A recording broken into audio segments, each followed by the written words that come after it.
귀한 찬양 감사를 드립니다. 지난주 금요일부터 장례식, 결혼식, 오늘 침례식, 그리고 어제부터 성경학교까지 교회가 정말 눈코 뜰 새 없이 바쁘게 계속 지나가고 있는 것 같습니다. 특별히 어머님을 잃은 슬픔 가운데 먼 인도네시아에서 오늘 함께 예배드리기 위해 이곳에 참석한 우리 정창호 집사님, 김미숙 집사님 가정을 위로해 주시고 예배를 통해서 힘을 얻게 되기를 간절히 바라겠습니다. 그리고 일요일 결혼을 통해서 경사를 맞이한 또 가정이 있죠. 우리 김철일 선생님, 또 우리 이경환 선생님 가정에 하나님의 큰 축복이 함께하기를 바라고요. 새 가정을 하나님께서 귀히 인도하시기를 또 기도하겠습니다. 그리고 김천일, 이경환 선생님께서 오늘 이 자리에 나란히 앉아 계신 모습을 보니까 제 감회가 참 새롭습니다. 저희들과 함께 이 자리에서 계속 예배드릴 수 있는 은혜가 함께 하시기를 진심으로 바라겠습니다. 오늘도 침례를 통해서 귀한 결심을 하신 네 분 또 정말 하나님께서 축복하시기를 기도하고요. 이 도구들을 보아 알겠지만 어제부터 지금 태능교회 약 130명이 넘는 어린이 또 학부모들이 지금 삼육대학에서 성경학교를 지금 진행하고 있습니다. 우리 일기를 주관해 주시고 내일까지 진행되어지는 성경학교를 통해서 어린이들이 크게 하나님 말씀을 또 배우고 성장할 수 있는 그런 귀한 축복이 함께할 수 있도록 계속 기도해 주시면 감사하겠습니다. 바로 좀 말씀으로 들어가겠습니다. 창세기 9장 20절에 보면 이런 말씀이 나옵니다. 이 노아가 농사를 이렇게 시작해서 포도나무를 심게 되는데 그렇게 하다가 21절에 보면 포도주를 마시고 그 장막 안에서 막 벌거벗어서 이렇게 누워 있습니다. 술에 취해서. 노아가 그랬다는 거예요. 근데 그때 노아의 아들인 함이 아버지의 하체를 보는 거예요. 이렇게. 그리고 난 밖으로 나가서 그 형제에게 알리면서 막 조롱했다고 하는 그런 이야기가 나옵니다.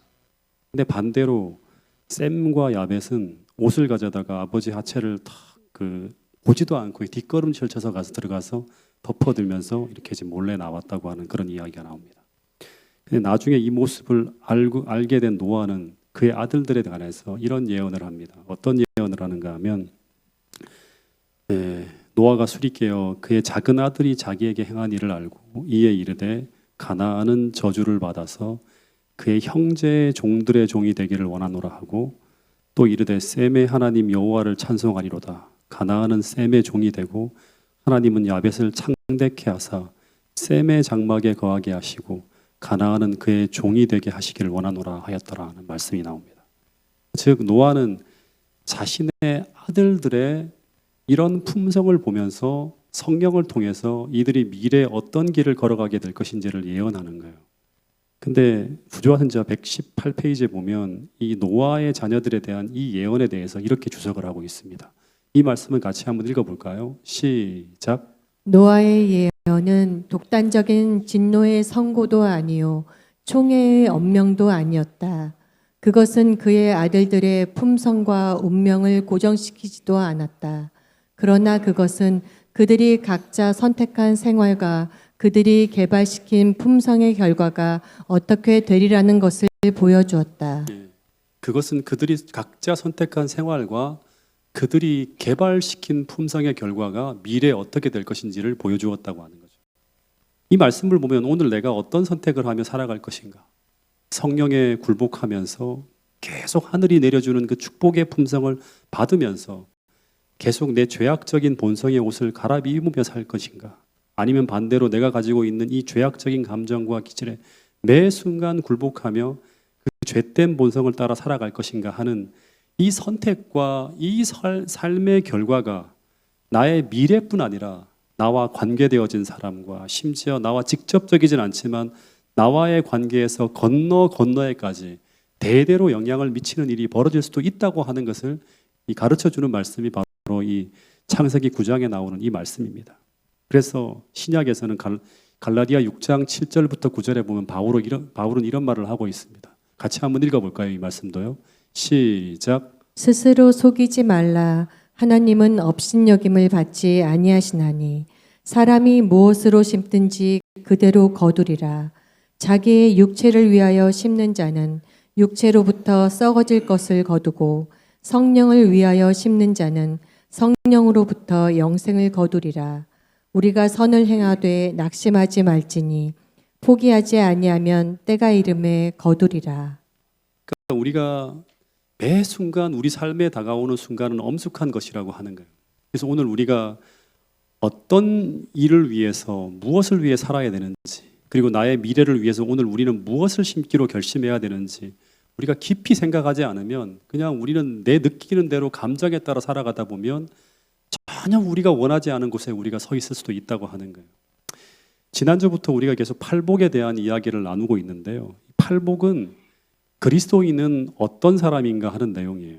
근데 그리스도인은 어떤 사람인가 하면 산상수훈에서 이 팔복을 통해서 우리에게 가르쳐주는 대답은 무엇인가 하면 그리스도인은 하늘로부터 내리는 8가지 축복을 받아 형성되어진 품성을 소유한 사람이에요. 그러니까 단계적으로 하나님께서 이렇게 가르쳐 주신 대로 따라서 하나하나 8가지의 축복을 받아서 형성되어진 품성을 소유한 사람이에요. 예수님이 팔복에서 이렇게 말씀하실 때마다 복되도다 복되도다 하는 말씀이 나오는데 이 말씀은 오늘 우리가 하나님의 말씀과 성령의 인도하심 속에서 8가지 축복의 품성으로 만들어져 가고 있다면 우리는 하늘의 축복을 나눌 수 있는 사람으로 변해간다고 하는 그런 이야기를 하고 있는 거예요. 다시 말해서 정말로 오늘 우리가 이 순간에 예수님이 필요한 심령의 가난함을 경험하고 날마다 하나님의 뜻대로 살지 못한 죄를 애통하며 회개하고 그 결과 주님께서 소유하신 그 온유하고 의에 줄이고 목말라 하며 긍휼히 여기며 마음이 청결하고 화평케 하는 그러한 축복의 품성을 우리가 받았다면 그런 축복이 우리 삶에 차곡차곡 쌓여가는 삶을 살아가고 있다면 그러면 마태복음 5장 13절부터 16절에 이런 삶을 살게 된다고 이야기하고 있습니다. 같이 한번 읽어보겠습니다. 시작. 너희는 세상의 소금이니 소금이 만일 그 맛을 잃으면 무엇으로 짜게 하리요? 후에는 아무 쓸데없어 다만 밖에 버려져 사람에게 밟힐 뿐이니라. 너희는 세상의 빛이라. 산 위에 있는 동네가 숨겨지지 못할 것이요 사람이 등불을 켜서 말 아래에 두지 아니하고 등경 위에 두나니 이러므로 집안 모든 사람에게 비치느니라. 이같이 너희 빛이 사람 앞에 비치게 하여 그들로 너희 착한 행실을 보고 하늘에 계신 너희 아버지께 영광을 돌리게 하라. 그러니까 팔복을 우리가 받으면 세상의 빛과 소금이 된다고 하는 거예요. 제가 오랫동안 운동을 가끔씩은 하지만 규칙적인 운동을 전혀 안 했어요. 근데 중년을 넘어가면서 운동의 필요성을 느끼면서 이제 규칙적인 운동을 해야 된다고 하는 인식을 하기 시작했는데 근데 이상하게 매번 한두 번씩 운동을 하다가요 번번이 운동을 멈추게 되더라고요. 심지어는 어떤 분의 조언으로 장비를 구입하고 동호회에 가입하면 운동을 하게 된다고 해서 배드민턴 라켓을 구입하고 신발을 사고 운동복도 사고 목회자 배드민턴 클럽 동호회에 가입도 했어요. 매년 6만 원씩 회비가 나가고 있어요. 그러면 제가 배드민턴을 치러 나갈까요? 그래도 1년 동안 단 한 번도 참여를 안 하더라고요. 그러니까 운동의 필요성은 느끼지만 운동을 안 하는 거예요. 심지어 우리 김천혜 선생님도 있지만 제가 테니스도 몇 번 배우려고 하다가 한 달 만에 그냥 이거 그만두게 됐는데 잘 안 되는 거예요. 그러던 중에 지역 선배 목사님이 제게 뭐라고 하는가 하면 고재훈 목사 이번에 마라톤 한번 해보지 하는 거예요. 근데 평소에 운동을 안 하는 제가 어떻게 마라톤을 할까 생각하면서도 그래도 지역 선배님이 제안하는 것이기 때문에 거절할 수 없어서 제가 네 하면서 아주 피식 웃었어요. 그랬더니 바로 그 목사님이 제게 그러면 동아 마라톤 대회 참가 신청서를 내라고 하는 거예요. 그래서 내가 알겠습니다. 그냥 신청서를 냈어요. 근데 놀라운 것은 그 순간부터 운동을 그렇게 안 하던 제가 매일 운동장을 10바퀴씩 뛰기 시작했고요. 그리고 밤늦은 시각에도 한강을 1시간씩 달리는 거예요.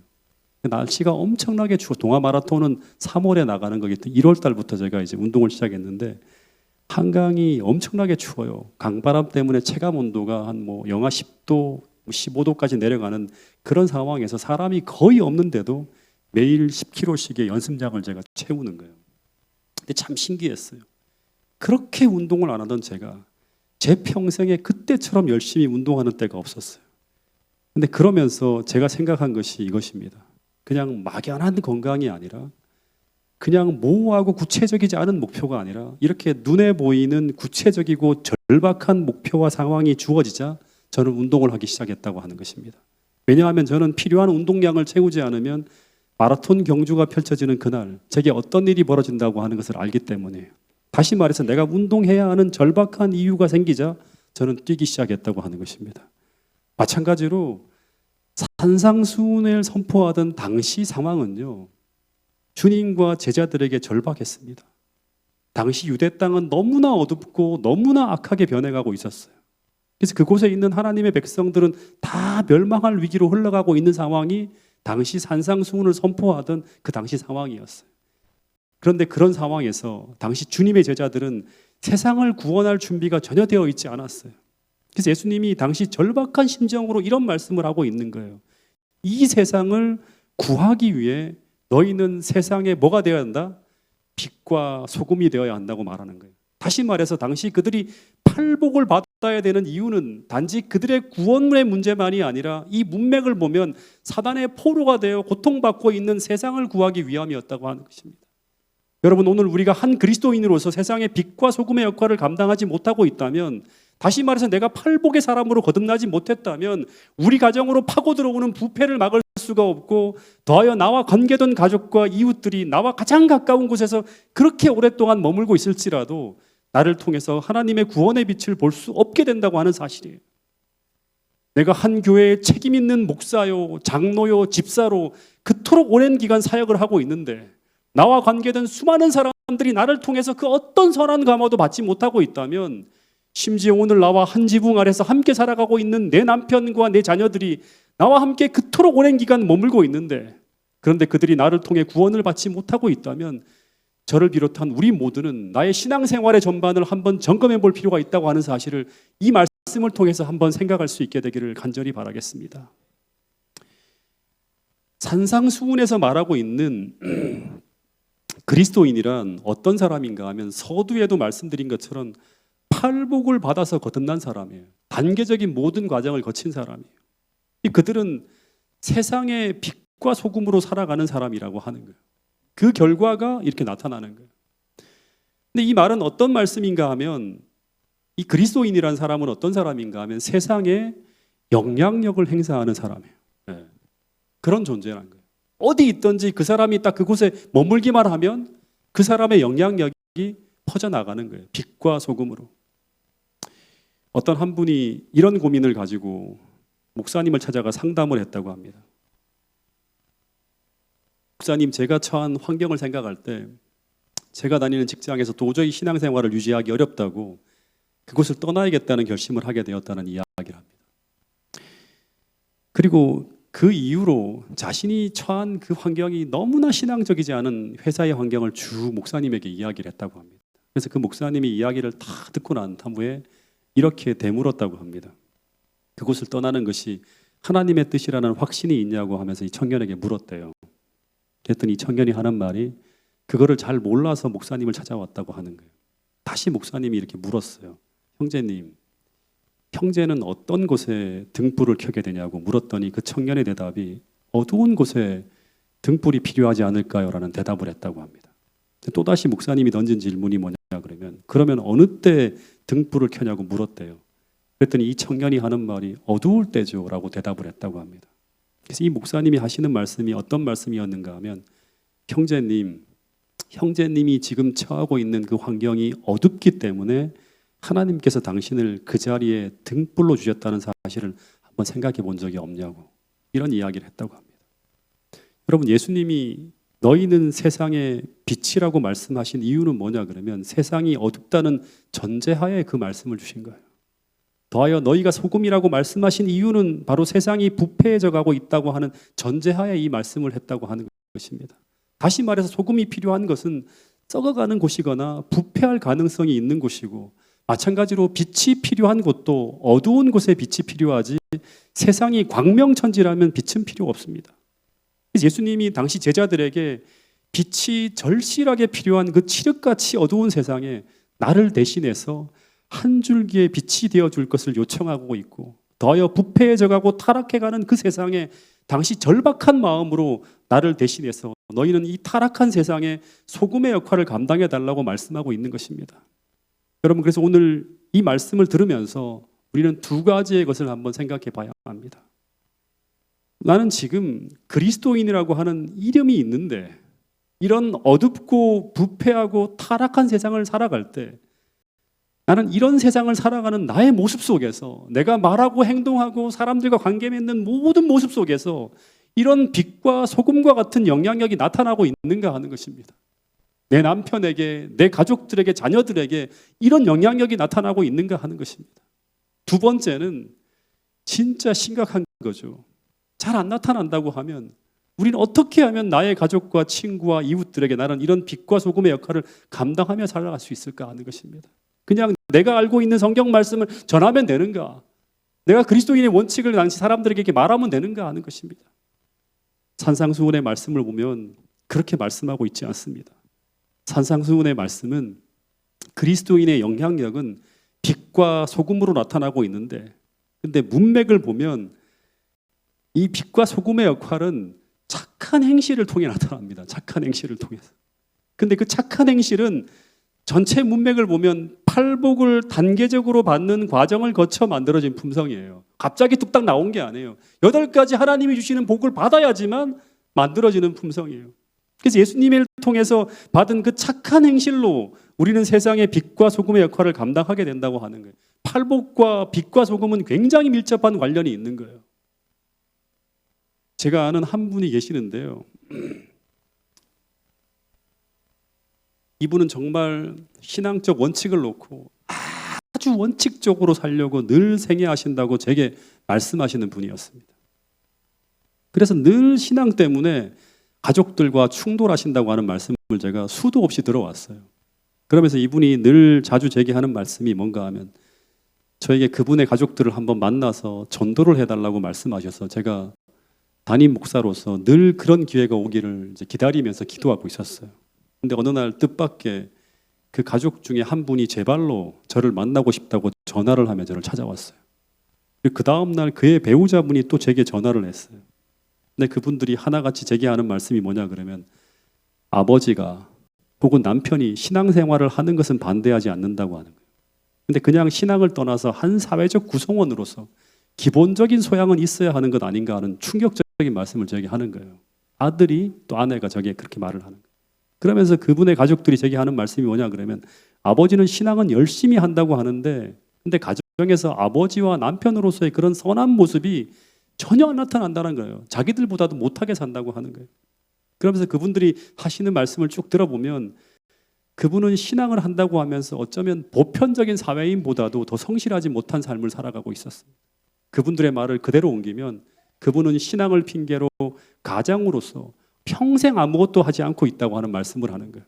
매일매일 가정에 살아가는 모습을 보면 너무나 게으르고 너무나 이기적이고 너무나 불성실하고 너무나 나태하게 살아가는 분이 바로 나의 아버지이고 나의 남편이라고 하는 거예요. 그러면서도 늘 그분은 자신의 신앙적 원칙을 내세우면서 그 신앙적 원칙을 믿지 않는 가족들에게 강요하면서 하나님 이야기를 계속 하는데 듣기가 너무 힘들다고 하는 거예요.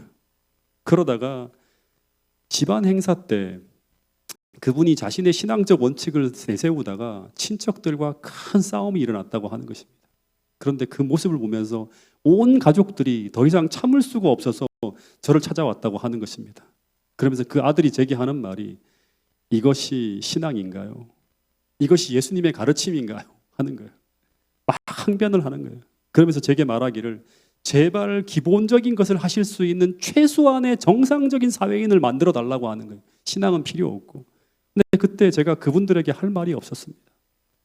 여러분, 하나님은 우리를 빛이라고 하는데 또다시 주목해 봅시다. 이 빛은 그냥 우리가 예수님을 전하는 게 아니에요. 어떤 신앙적 교리를 말하는 게 아니에요. 우리를 빛이라고 하는데 산상수훈의 본문을 통해서 보면 이 빛은 우리의 뭐다? 착한 행실이라고 합니다. 근데 이 빛은 성경을 통해서 보면 우리 안에 계신 예수 그리스도예요. 그래서 이 착한 행실은 그냥 착한 행실이 아니라 팔복에서 이미 소개된 예수님의 품성이자 성령의 9가지 열매라고 하는 것입니다. 이게 바로 뭐냐면 빛이에요. 예. 그래서 우리가 참된 회심과 변화를 통해서 예수님께서 우리 안에 들어오실 때 그때 이 빛 대신 그리스도가 우리를 통해서 세상에 쫙 비쳐나간다고 하는 거예요.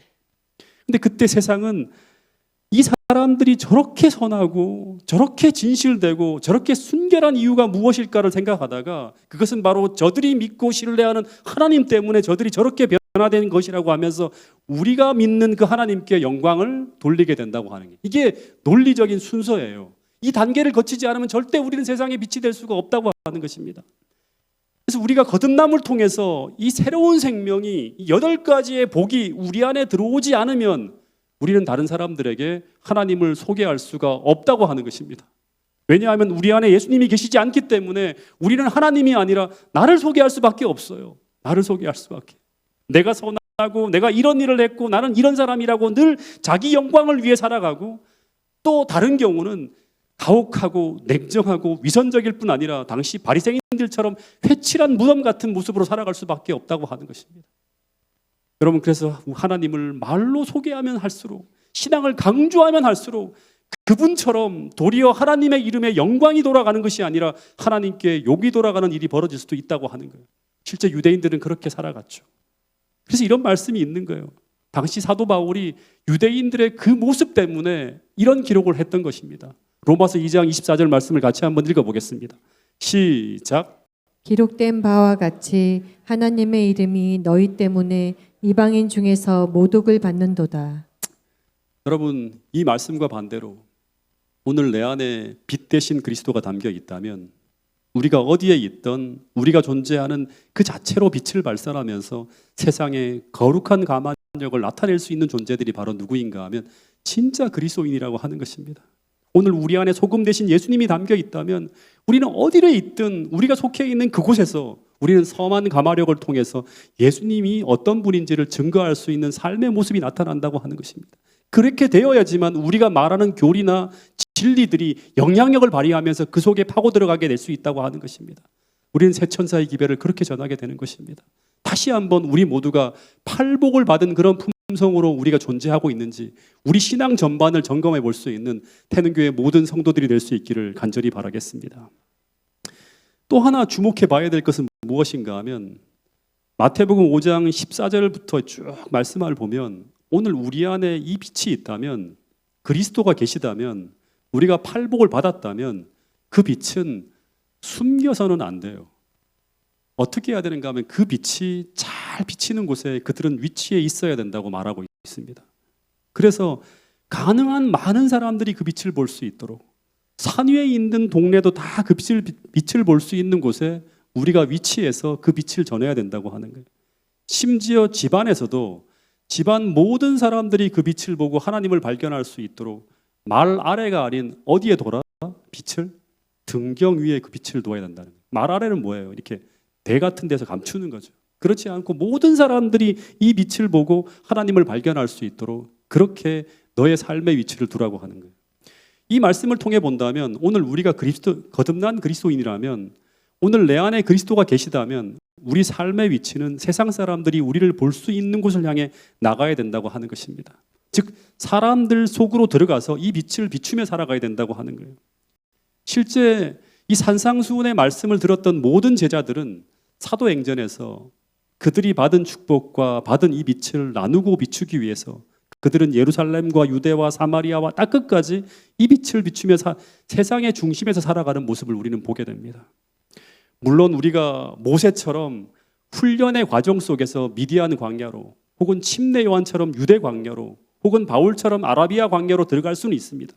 더하여 재림 준비의 기별 속에 우리가 마지막 시대에 위치해야 될 거처가 시골의 한적한 아웃포스트로 위치해야 된다는 것이 분명히 예언의 신의 가르침으로 우리에게 주어진 너무나 중요하고 거부해서는 안 되는 중요한 기별 중에 하나입니다. 그러나 이 산상수훈의 말씀을 보면 우리가 어디에 머물든 우리는 세상을 등진 채 살아가서는 안 된다고 하는 것이 이 말씀이에요. 우리가 궁극적으로 추구해야 될 재림 준비의 최종적 위치는 세상의 빛과 소금의 역할을 감당하는 사람들이 살아가는 세상의 중심이 되어야 한다고 하는 것이 바로 이 말씀을 통해서 우리에게 전해주고 있는 굉장히 중요한 기별이라고 하는 것입니다. 왜냐하면 지금 세상은 빛이 없는 어두운 곳이고요. 소금이 없어서 썩어 부패해져 가고 있는 곳이기 때문에요. 오늘 우리 안에 빛이 있다면, 오늘 우리 안에 그리스도가 있다면 우리는 그곳을 외면해서는 안 된다고 하는 것이 이 성경을 통해서 우리에게 들려주는 굉장히 중요한 기별이라고 하는 것입니다. 실제 침례 요한과 모세도 그 광야에서 끊임없이 애굽에서 고통받으며 살아가는 영혼들을 위해서 애타게 기도하며 그들을 구원할 방법을 찾고 있었고, 더하여 그들을 구원할 능력을 구하고 있었다고 하는 사실을 우리는 예언의 신을 통해서 우리는 볼 수 있습니다. 왜냐하면 거듭난 그리스도인은 세상에 전해져야 될 빛이 있고, 더하여 그들 속에는 그들의 부패를 방지할 소금이 존재하고 있기 때문이라고 하는 것입니다. 여러분, 다시 한번 우리 삶의 위치와 우리가 지금 어떤 사명을 가지고 살아가고 있는지를 점검할 수 있는 태능교회 모든 성도들이 될 수 있기를 간절히 바라겠습니다. 이 갈릴리 해변에서 요단강을 따라서 남쪽으로 한 160km 정도로 쭉 들어가면 사해가 나오는데, 이 사해는 너무 짜서 모든 생명체가 살 수 없을 만큼 이렇게 그런 바다라고 합니다. 근데 거기에 쿰난 동굴이라고 하는 곳에서 이 사해 두루마리 사본이 발견되어졌는데, 근데 이 모습은 이제 무엇을 이야기하고 있는가 하면, 그곳에서 옛날에 SNF라고 해서 아주 은둔주의자들, 극단적으로 이렇게 이제 세상을 등지고 살아가는 사람들이 그곳에서 두루마리 사본을 붙들고, 사해 사본이죠, 이걸 붙들고서 밤낮 없이 성경을 연구하면서 경건한 삶을 추구하며 살아가고 있었던 삶의 모습을 보여주는 그런 이제 모습이 저기 나와 있었습니다. 근데 이 사람들은 그 동굴에서 스스로를 빛의 아들들이라고 부르며 살았다고 합니다.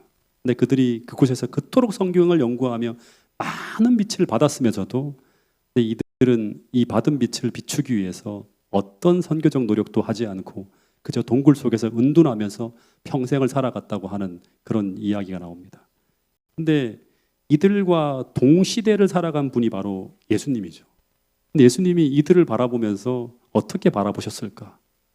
한번 추론해 보면, 이들은 스스로 빛의 아들들이라고 말은 하고 있지만 그들 안에 빛 대신 하나님이 계시지 않았음을 증명하고 있습니다. 왜냐하면 만약 그들 안에 예수님이 있다면 그들은 이 성경의 이야기만 보는 게 아니라 성경을 통해서 하나님의 마음을 받고 그분의 품성을 받아들이게 됩니다. 그러면 어떻게 사는가 하면 이 받은 빛을 세상에 나누지 않고 살아가진 않았을 것이라고 하는 것입니다. 여러분, 그래서 오늘 우리가 복을 받기 시작했다고 하는 것은, 우리가 팔복을 받는 사람이 되었다고 하는 것은 동시에 우리가 받은 복을 나누기 시작했다고 하는 것도 의미한다고 합니다. 왜냐하면 축복의 원리는 단 하나예요. 나누기 위해 받는 것입니다. 그래서 이기적인 그리스도인이란 존재할 수 없다고 합니다.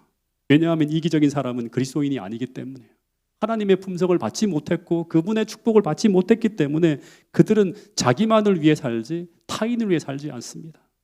또다시 말씀을 드립니다.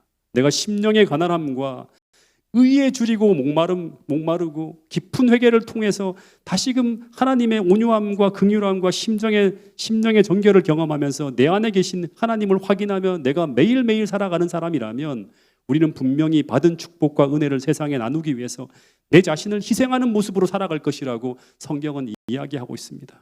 만약 그렇게 살지 않고 있다면 여러분의 신앙적 주소는 그리스도 안이 아닐 수 있다고 하는 사실을 우리 모두가 기억할 수 있게 되기를 간절히 바라겠습니다.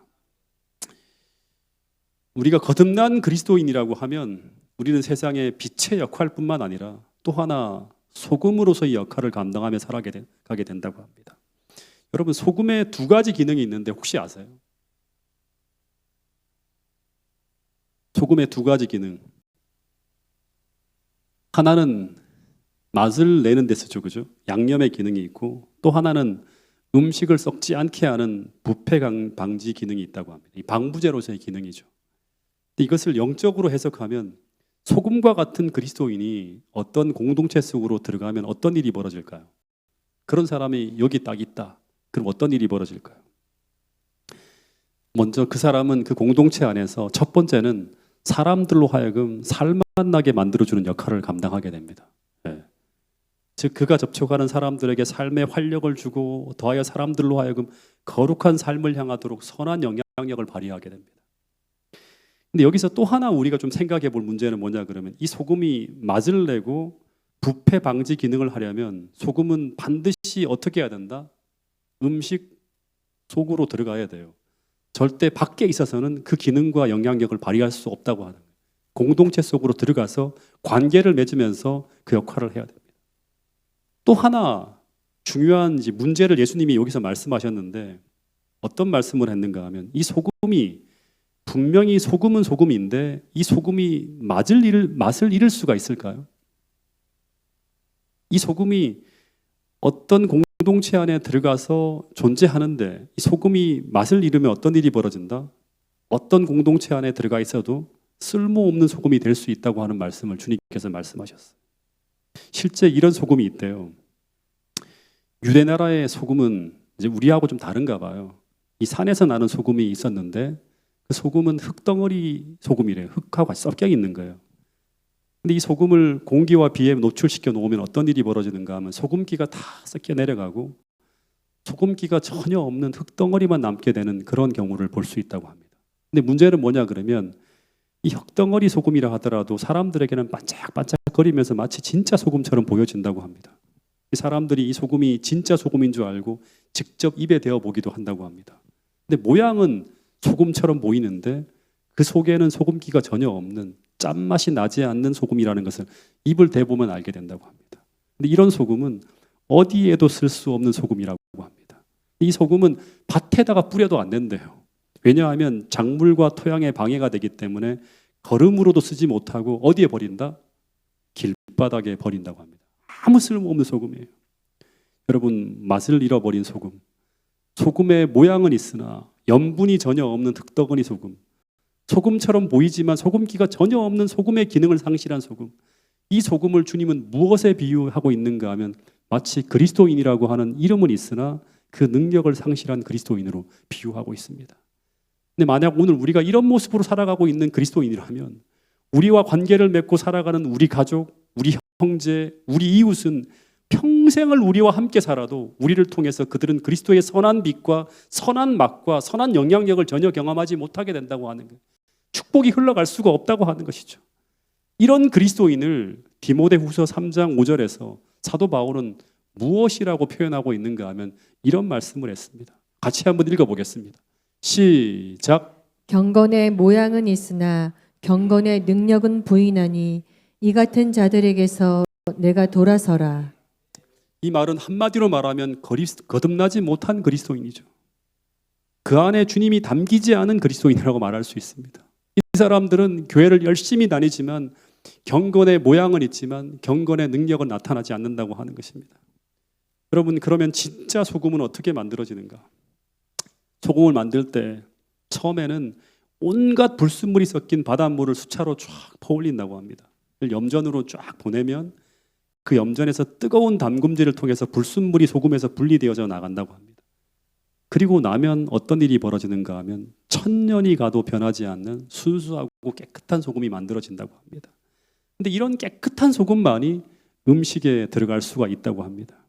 근데 예수님이 마치 이런 거를 아시듯이 승천 직전의 제자들에게 하늘의 소금기를 간직한 채 살아가기 위해 너희는 어떤 형태의 삶을 유지해야 되는가 하면 이런 형태의 삶을 살아가야 된다고 유언처럼 남긴 말씀이 요한복음 17장 15절부터 16절 말씀이에요. 내가 비옵는 것은 저희를 세상에 데려가기 위함이 아니요 오직 악에 빠지지 않게 보존하게 하시기를 위함이니이다. 내가 세상에 속하지 아니함 같이 저희도 세상에 속하지 아니하였사옵나이다. 기도해요. 맛을 잃지 않은 소금이 되기 위해서 우리는 주님처럼 세상 속에 존재하며 살아가지만 그러나 세상에 속하지 말아야 된다고 말씀하고 있습니다. 즉 세상에서 구별된 존재로 살아가야지만 우리는 세상에 소금의 역할을 감당하며 살 수 있다고 말씀하고 있습니다. 이 마틴 로이드 존스라고 하는 굉장히 유명한 목회자이자 또 아주 유명한 어떤 설교가는 이 책에서 이런 말을 했어요. 한번 이 말씀을 읽어보겠습니다. 시작. 복음의 영광은 교회가 세상과 절대적으로 다를 때 변함없이 세상의 주의를 끈다는 것이다. 바로 그럴 때 세상은 교회의 메시지에 귀를 기울이게 된다. 아마도 처음에는 그 메시지를 매우 싫어하지만 그렇지 않고 우리 그리스도인들이 비그리스도인들과 구별되지 않는다면 우리는 아무 쓸모가 없다. 우리도 짠맛을 잃은 소금처럼 밖에 버려져 사람에게 밟힐 뿐이다. 그러니까 이 소금의 짠맛은 어디서 나오는가? 구별됨이라고 하는 거예요. 오늘 우리의 삶의 특성과 사상과 살아가는 모든 생각과 모습이 세상과 달라야 된다고 하는 거죠. 이기적인 세상에서 이타적으로 살아가야 되고 거룩하지 않은 삶 속에서 거룩한 삶을 살고 있어야지만 우리는 소금기를 가지고 세상의 영향력을 나타낼 수 있다고 하는 것입니다. 태능교회 모든 성도들의 삶이 어디를 가나 여러분들의 삶이 세상과 구별됨을 통해서 사람들에게 하나님의 거룩한 영향력을 나타낼 수 있는 그런 그리스도인으로서 우리 모두가 거듭날 수 있게 되기를 간절히 바라겠습니다.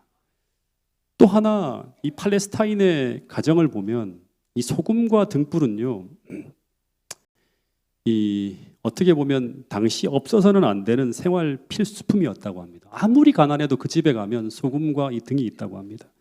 이 소금과 등불은 당시 사람들에게 이것이 없으면 살 수 없다는 말과 같은 생활 필수품이 이 두 가지예요. 마찬가지로 거듭난 그리스도인은 세상의 대체가 불가능한 세상을 유지하는 데 꼭 필요한 필수적인 존재라는 의미로도 이 메시지를 우리가 받아들일 수 있습니다. 다시 말해서 진실한 그리스도인이 급속하게 줄어들거나 사라지면 어떤 일이 벌어질까요? 성경을 보면 그냥 그리스도인 말고요, 그냥 교회 다니는 사람 말고 진짜 세상의 빛과 소금으로 존재하는 세상의 필수품과 같은 그런 존재들이 싹 사라지기 시작하면 어떤 일이 벌어지는가 하면 세상은 언제나 급속한 종말이 찾아옵니다. 저는 여러 군데서 이런 성경의 말씀들을 보게 되었어요. 노아홍수 직전에 창세기 6장의 말씀을 보면 노아홍수가 벌어질 수밖에 없는 이유를 모세는 이렇게 설명하고 있습니다. 이 창세기 6장 1절부터 3절에 보면 사람들이 땅 위에 번성하기 시작할 때 그들에게서 딸들이 나니 하나님의 아들들이 사람의 딸들의 아름다움을 보고 자기들이 좋아하는 모든 여자를 아내로 삼으면서 어떤 일이 벌어지는가 하면 그 뒤에 보면 사람들이 육신이 되면서 온통 세상이 악으로 가득 차는 세상이 벌어진다고 하는 이야기가 쭉 나옵니다. 세상이 급속하게 부패하고 타락해져가는 모습을 보여주는 거예요. 시작이 이렇게 나와요. 다시 말하면 이 말씀은 세상이 급속도로 악해지는 이유 중에 하나가 무엇인가 하면 하나님의 아들들이 타락하면서부터 시작되어졌다고 하는 거예요. 즉 세상에 뭐가 사라지면서부터 시작되었다? 빛과 소금이 사라지면서 노아홍수라고 하는 종말이 오게 되었다고 하는 말씀이에요. 노아홍수 당시에 세상에는 분명히 하나님의 아들들이라고 불리는 셋의 후손들이 존재하고 있었습니다. 근데 그들이 그리스도인으로서의 기능을 상실하게 되었을 때 어떤 일이 온다? 세상 종말이 오게 되었다고 하는 것입니다. 여러분, 그래서 이 땅에 얼마나 많은 그리스도인이라 불리우는 사람들이 존재하느냐는 그렇게 중요한 것이 아닐 수도 있다고 하는 것입니다. 정말 중요한 것은 그리스도인이라 불리우는 사람들이 정말 빛 대신 그리스도를 그 안에 담고 살아가고 있는가? 더하여 그 삶의 경건의 모양만이 아니라 경건의 능력이 나타나는 정말 그가 거듭난 그리스도인인가? 그래서 그들이 정말 세상의 빛과 소금의 역할을 감당하고 있는가가 진짜 하나님에게 중요하다고 하는 것입니다. 마찬가지로 소돔과 고모라가 멸망할 당시에 창세기 18장에 보면 하나님과 아브라함이 대화를 나누는 걸 보게 됩니다. 하나님은 소돔과 고모라의 멸망의 원인이 소돔과 고모라 성의 부패보다 롯의 가족들의 부패에 있다고 하는 걸 설명해요. 즉 의인들이 부패하고 있음으로 말미암아 소돔과 고모라가 멸망할 수밖에 없다고 이야기하고 있는 거예요. 그래서 의인이 이 빛과 소금의 역할을 감당할 수 있는 의인이 50명, 45명, 30명, 20명, 10명만이라도 있었다면 하나님은 그들을 통해 그 성을 구하려고 하는 희망을 버리지 않았을 것이라고 말씀하고 있는 것입니다. 그러나 소돔성에 살고 있는 하나님의 백성들인 롯의 가족들이 맛을 잃어버린 소금으로 대부분 변질되어졌을 때 그들은 그곳에서 아무런 역할도 하지 못하게 되었고 그때 하나님은 소돔과 고모라 성에서 희망의 빛을 끄게 되었다고 하는 것이 창세기 18장, 19장을 통해서 들려주는 굉장히 중요한 기별입니다. 여러분, 반대로 다니엘 시대 바벨론이라고 하는 그 부패한 세상 한가운데 살아갈지라도 다니엘과 세 친구들처럼 뜻을 정해서 세상과 다른 가치관과 다른 목적을 가지고 구별된 삶을 살기로 결심하는 사람들이 그곳에 존재하게 될 때 그때 하나님은 그들에게 온 능력을 집중시키면서 그들을 통해 그곳의 부패를 막아내고 더하여 그들을 통해 바벨론 땅에 하늘의 빛을 비추는 역사를 진행하시는 것을 우리는 다니엘서를 통해서 보게 되는 것을 우리는 보게 됩니다. 마찬가지로 창세기 6장 노아 홍수 때도 세상 사람들이 다 썩어가며 온 세상이 부패와 강포로 가득 찰 때 하나님은 그때도 세상 사람들과 다른 구별된 삶을 살아가는 단 한 사람, 노아가 존재하고 있을 때 하나님은 그 한 사람을 통해서 그 시대의 모든 사람을 구원할 소망을 가지고 온 능력을 그에게 집중시키는 모습을 우리는 보게 됩니다. 그곳이 아무리 부패한 곳이라 하더라도 거기에 빛과 소금과 같은 팔복의 품성을 담은 사람들이 단 한 사람이라도 존재한다면 하나님은 그들을 통해서 희망을 발견하고 그 공동체 전부를 구원하시려는 역사를 진행하는 모습을 성경에서 우리는 보게 된다고 하는 것입니다. 여러분, 마찬가지로 하나님은 오늘 이 세상에 단 한 사람, 여호와의 빛과 소금으로 살아갈 그 한 사람을 찾고 있다는 사실을 꼭 기억할 수 있게 되기를 간절히 바라겠습니다. 역대하 19장 6절에 보면 이런 말씀이 있습니다. 같이 한번 읽어볼까요? 시작. 여호와의 눈은 온 땅을 두루 감찰하사 전심으로 자기에게 향하는 자들을 위하여 능력을 베푸시나니. 여호와의 눈은 온 땅을 두루 감찰하사 전심으로 자기를 향하는 자들을 위하여 뭐를 베푼다? 능력을 베푼다고 하는 거예요. 여러분, 하나님이 기대하는 것은 전심으로 주님을 찾는 자예요. 세상 전부를 기대하는 것이 아닙니다. 하나님이 기대하는 것은 참 믿음을 가지고 당신과 진실하게 교통하는 참 그리스도인이에요. 세상 문화에 휩쓸려 떠내려가는 죽은 물고기들 같은 그런 삶을 살아가는 자들이 아니라 그 세속의 흐름을 거스를 수 있는 구별된 사람, 그런 인물을 하나님은 찾고 있다고 하는 사실을 다시 한번 마음으로부터 기억할 수 있게 되기를 간절히 바라겠습니다.